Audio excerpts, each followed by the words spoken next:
warahmatullahi wabarakatuh. Kembali berjumpa dengan saya, Hersu Beno Arif dari Forum News Network. Apa kabar Anda semua? Semoga selalu dalam keadaan sehat walafiat. Jangan bosan-bosan ya kalau saya mendoakan Anda semua sehat walafiat. Ini paling penting sekarang ini adalah kesehatan. Dan mudah-mudahan saja ini saya bukan sedang paranoid ya.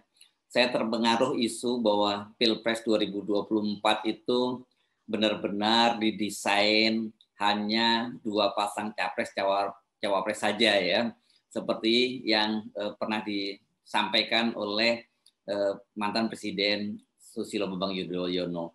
Bagaimana nggak percaya ya kalau yang menyatakan itu, yang bilang itu kan mantan presiden 2 periode. Jadi walaupun sudah tidak lagi menjabat, aku yakin bahwa Pak SBY itu pasti masih punya jaringan informasi yang kuat. Jaringan intelijen ya pasti juga masih terjaga.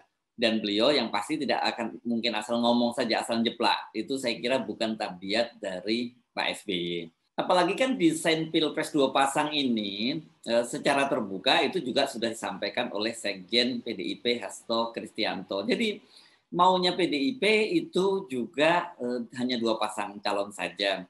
Sementara maunya Pak Jokowi, ya tadi kita belum mendengar langsung, tapi banyak sekali bocoran-bocoran semacam itu. Dan salah satu bocorannya itu juga pernah disampaikan oleh politisi Demokrat Andi Arief, meskipun kemudian dia minta agar pernyataan itu tidak dikutip. Tapi kan sudah terlanjur menyebar, videonya sudah menyebar kemana-mana. Jadi ya bahwa ada keinginan Presiden untuk hanya 2 pasang calon saja, seperti dikatakan oleh Andi Arief, itu juga sudah menyebar dan publik juga sudah tahu semua.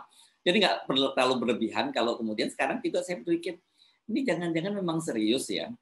Nah, karena apa? Kalau kemudian saya mencoba mendinai, saya menafikan bahwa informasi tidak serius, kok masalahnya sekarang itu tanda-tandanya yang ada, tanda-tanda yang muncul itu sangat kuat gitu yang mengarah ke situ. Dan yang digunakan ini sekarang kelihatan sekali adalah instrumen hukum dalam hal ini KPK gitu ya. Saya baru saja membaca laporan koran Tempo ini soal hasil audit BPK dan pemeriksa keuangan, karena ditemukan ada penyimpangan ini dalam dalam pengadaan komponen cadangan. Ini katanya BPK menemukan pengadaan senilai ratusan miliar rupiah yang menyalahi peraturan perundang-undangan untuk program komponen cadangan pada Kementerian Pertahanan. Payung hukum komponen cadangan itu dinilai memberi celah penyelewengan. Nggak main-main dananya sampai ratusan miliar ya. Nah kalau kita bicara komponen cadangan, Komcat ini kan urusannya ini dengan Departemen Pertahanan yang sekarang itu dipimpin oleh Prabowo Subianto, salah satu kandidat capres favorit. Benar, saya sepakat bahwa kita harus pisahkan urusan korupsi itu dengan urusan politik ya. Jadi kalau memang ada urusan korupsi ya memang harus diproses, dan ini jangan dikait-kaitkan dengan masalah politik. Tapi yang jadi soal itu mencuatnya kasus ini itu di tahun politik. Jadi ya sulit untuk memisahkan begitu saja bahwa kalau kasus ini muncul itu dengan masalah politik, terutama berkaitannya dengan pencapresan ya. Belum lama ini kita mendengar ada kasus kardus durian. Ini kasus ini yang membelit Ketua Umum PKB Muhaimin Iskandar. Dan ini kata Ketua KPK Firly Bahuri ini juga akan ditindaklanjuti kembali. Nah, orang kan kemudian juga mengkaitkan apakah ada kaitannya karena Muhaimin itu adalah calon dari pasangan Prabowo. Ya, jadi kan dengan begitu ya kalau Muhaimin ini ditindaklanjuti lagi berarti Prabowo itu bakal kehilangan calon pasangan atau partner koalisi. Dan saya yakin Anda pasti yang Anda ingat sekali dalam kasus-kasus yang model begini ini, yang paling kontroversial adalah rencana pentersangkaan mantan gubernur DKI Jakarta Anies Baswedan dalam kegiatan Formula E. Apa ini hanya kebetulan biasa dan apa tidak ada kaitannya dengan politik? Ya tadi itu mulai kasus Formula E, Anies Baswedan, kasus kardus durian dari Muhaimin Iskandar, dan kemudian yang terbaru itu adalah komponen cadangan pengadaan. Ini saya kira pengadaan fasilitas-fasilitas pendukung lah ya, dan operasional dari komponen cadangan itu yang nanti ini arahnya bisa jadi ke Menteri Pertahanan Prabowo Subianto. Kalau kasus hukum kan ini murni, kalau kita bicara kasus murni hukum saja, mestinya ya kasus IKTP Ganjar Pranowo itu harus dibongkar lagi. Nah, termasuk juga soal kasus dana bansos yang waktu itu kan disebut-sebut melibatkan figur bernama Madam Bansos. Ini asosiatif ya kalau sudah disebut namanya Madam Bansos itu. Anda pasti juga bertanya seperti halnya saya, mengapa hanya kasus durian yang diungkit? Kan kasus IKTP dan kasus dana bansos itu relatif lebih baru ya. Dan kalau kasus durian ini terjadi pada saat Caimin itu waktu menjadi Menteri Menaker Trans di zaman pemerintahan SBY pada periode terakhir ya, SBY Budiono gitu ya, tahun 2011. Nah, kalau kasus IKTP dan kasus bansos ini benar-benar relatif baru, masih banyak saksi dan ini beberapa diantaranya sudah bicara di depan pengadilan. Jadi ini fakta hukum. Misalnya dalam kasus IKTP itu sudah mantan ketua umum Partai Golkar dan juga ketua DPR Setia Novanto sudah bersaksi menyatakan bahwa dia mendengar tidak hanya dari satu nama, dari beberapa orang maksud saya yang menyebutkan bahwa Ganjar Pranowo juga menerima dana itu. Fakta ini kan mendorong kita untuk mencurigai bahwa kasus hukum ini nggak murni ya, ada erat kaitannya dengan masalah politik.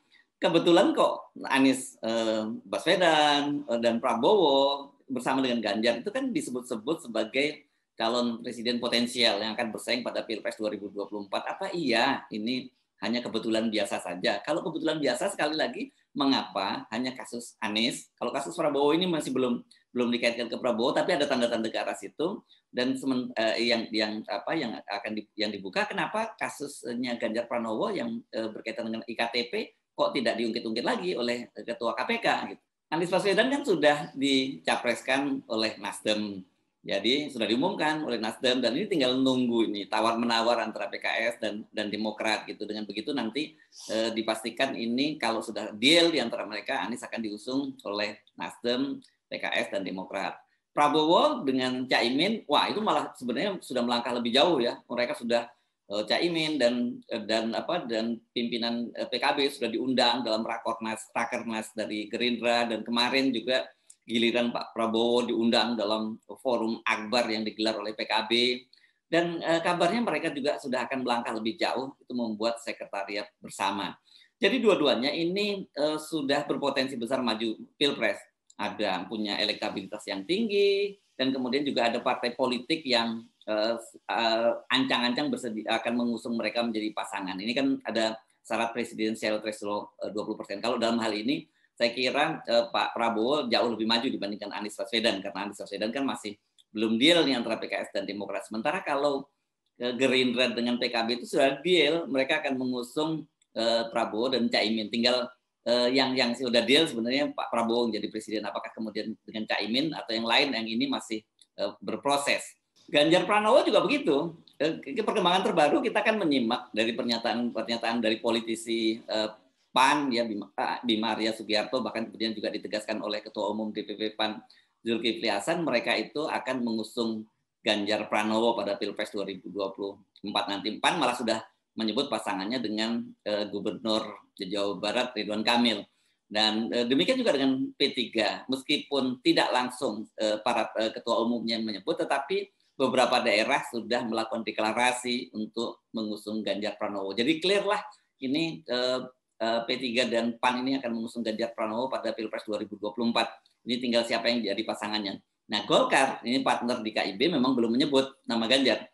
Tapi rasanya itu juga pasti akan ke situ lah. Karena kan kita sama-sama tahu bahwa Koalisi Indonesia Bersatu ini, KIB ini memang tujuannya dibentuk untuk itu. Ini adalah ketua umum yang tersandra dan kemudian oleh Pak Jokowi dijadikan satu dan dengan tugas ya membentuk KIB untuk tadinya untuk 3 periode Pak Jokowi karena sekarang tidak mungkin 3 periode, jadi sekarang digunakan oleh Ganjar untuk maju Pilpres 2024. Jadi ini tinggal soal waktu, tinggal soal apakah Golkar dapat posisi wapres atau tidak.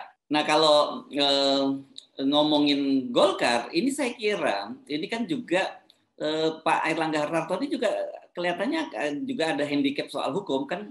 kemarin misalnya Kejaksaan Agung itu sudah menyebut-nyebut kemungkinan Pak Erlangga Hartarto itu ketika dia masih menjadi Menteri Perindustrian ya, atau Menteri Perindustrian kalau tidak salah, itu disebut-sebut sebagai itu dalam kaitannya dengan impor dari garam. Dan ini sudah diperiksa ya, prosesnya sudah diperiksa. Ibu Susi Pujiastuti, mantan Menteri KKP juga sudah diperiksa oleh Kejaksaan Agung, dan dia menyatakan bahwa dari Ibu Susi itu bahwa kuota ekspor yang disebutkan, yang disampaikan oleh Kementerian KKP itu tidak sebesar yang kemudian realisasinya. Jadi artinya ada penyimpangan begitu ya. Dan yang menangani kasus itu seperti saya sebutkan tadi Kejaksaan Agung. Jadi sesungguhnya posisi tawar Pak Erlangga ini juga sekarang ini sangat lemah ya. Dan dia ini bisa disandra oleh kasus itu. Jadi sangat mungkin kalau konsultasi nanti dengan Pak Jokowi, karena kan seperti diakui oleh Pak Erlangga Hartarto sendiri bahwa calon presiden dari KIB itu akan dikonsultasikan dengan Pak Jokowi, maka kemungkinan kalau Pak Jokowi menginginkan paketnya itu Ganjar dengan cawapres yang lain, misalnya dengan Menteri BUMN Erick Thohir, ya mau tidak mau Golkar itu harus menerima. Ini jadi paling tinggal negosiasi posisi menteri di kabinet. Nah, dengan fakta-fakta semacam itu kan makin gamblang ya bahwa capres, cawapres kita ini semuanya sudah tersandra atau ada yang dicoba disandra dengan kasus. Khusus untuk yang soal dicoba disandra ini adalah Anies Baswedan dalam Formula E. Dengan politik sandra, maka sang aktor, yang ini kita sebut gampangnya itu adalah para oligarki ini kan tinggal baku atur saja ya. Siapa yang jadi calon presiden dan siapa yang calon wakil presidennya, siapa yang berlaga dan siapa yang nanti akan menang ya. Mau ikuti aturan, ini kan pilihannya kan tinggal gitu, mau ikuti aturan permainan atau ditersangkakan. Dengan pola permainan politik semacam ini ya sesungguhnya kita sudah tidak bisa terlalu berharap banyak kita akan mendapatkan figur baru pada Pilpres 2024 nanti. Semuanya itu sudah diatur rapi sejak awal ya, mulai dari aturan permainan itu dibatasi hanya dengan 20% presidensial threshold, yang ini juga mempersempit, dan kemudian setelah dibentuk presidensial threshold kan kemudian partai-partai koalisi pemerintah dibikin gemuk ya. Sebelumnya ada 3 yang oposisi itu ya, ada PKS, ada Demokrat, dan ada PAN. Kalau 3 partai ini dibiarkan di luar, ini kan bisa membentuk koalisi sendiri, bisa 20%. Nah, kemudian PAN ditarik ke pemerintahan. Jadi ini sekarang sudah diatur bahwa permainannya 20%, dan kemudian dengan cara seperti ini, dengan pemerintah menguasai 81,9% di parlemen, kan ini sudah diatur juga siapa yang boleh bermain. Gitu. Yang boleh bermain yang mereka yang punya kursi 20% di DPR. Dan kemudian siapa aturannya permainan dibatasi, siapa yang boleh bermain dibatasi, dan kemudian siapa yang akan menang atau akan terpilih itu juga sudah diatur sejak awal. Jadi kalau nanti Anda pada tahun 2024 Anda datang ke bilik-bilik suara, datang ke TPS untuk memilih terutama calon presiden dan wakil presiden, itu sebenarnya Anda itu tidak memilih karena Anda hanya diberi batasan, ada pilihan antara A atau B, dan Anda pasti akan sudah diarahkan gitu ya secara tidak langsung bahwa Anda akan memilih calon yang memang lebih kuat itu tadi, karena memang desainnya seperti itu. Jadi Anda datang ke TPS itu hanya semacam basis legitimasi bahwa mereka ini presiden yang akan terpilih nanti sudah dipilih oleh rakyat. Jadi siapa yang menang dan siapa yang kalah itu sudah dipastikan. Nanti yang kalah gampang lah, seperti polanya Pak Jokowi dengan Pak Prabowo, ditarik masuk ke kabinet juga. Jadi win-win, nggak ada yang dirugikan gitu. Nah, mungkin ini permainan akan jadi seru kalau ini kalau ya, kalau Ganjar yang selama ini jadi preferensi Pak Jokowi disebut-sebut begitu dan di preferensi oligarki itu juga dibongkar kasusnya. Ini termasuk juga mata bansos. Nah, ini baru akan seru, semuanya dimulai dari nol. Calon-calon presiden dan calon wakil presiden potensial hilang semua. Sangat mungkin loh skenario itu yang dijalankan. Jangan kira Anda menduga tidak seperti itu, karena persoalan Ganjar ini kan juga tidak sederhana. Ada persoalan bagaimana Pak Jokowi harus berhadapan dengan Ibu Megawati di PDIP. Jadi kalau mungkin ini dianggap ini akan jadi persoalan, jadi lebih baik jalan keluarnya ya sudah dinolkan semua saja, termasuk Ganjar juga tidak jadi karena itu akan ada persoalan dengan PDIP. Jadi kalau begitu ya cari saja calon baru. Nah, kalau skenario itu jalan, dipastikan itu Anda jangan merasa optimis dulu, wah kalau calon baru oke dong ya, karena kita akan dapat figur baru. Oh enggak, karena bisa dipastikan oligarki juga sudah menyiapkan calon. Memang namanya sekarang ini belum terlalu muncul, sudah muncul, tapi mungkin Anda belum mendeteksi bahwa oh ini yang disiapkan menjadi calon baru kalau misalnya Ganjar dan calon-calon lain tidak jadi nyapres gitu. Tapi yakinlah bahwa itu dia sudah disiapkan dan posisinya pasti nggak jauh-jauh dari orang seputar istana. Kalau memang skenario itu yang akan dijalankan, Anda bersiap-siap saja menerima kejutan baru. Bakal muncul capres baru di luar nama-nama yang sudah beredar saat ini. Nah, kalau yang tadi Anda kejutan, yang saya kira yang Anda tidak perlu terkejut, itu Anda mesti menyiapkan bahwa Anda tidak perlu terkejut, sekali lagi, siapapun calon baru itu dipastikan adalah mereka yang mendapat restu dan diinginkan oleh oligarki. Waduh, kalau gitu kisi-kisinya seperti apa? Kisi-kisinya ini adalah figur yang tidak terlalu kuat, ya, figur yang bisa diatur oleh oligarki. Jadi dengan cara begitu, semua kepentingan oligarki dijalankan. Kalau figur itu terlampau kuat, bargainingnya kuat, apalagi tidak bisa diatur oligarki, ya ini pasti dia tidak akan jadi pilihan. Itu saja saya kira kisi-kisinya. Silakan Anda mulai tebak-tebak manggis. Siapa? Ini sekali lagi, andai kata kemudian ternyata Ganjar Pranowo juga supaya fair, semua karena punya kasus juga, kasus IKTP, maka dia juga dinolkan bersama dengan calon-calon presiden yang lain. Saya Subno Arif dari Forum News Network. Sampai jumpa lagi. Wassalamualaikum warahmatullahi wabarakatuh.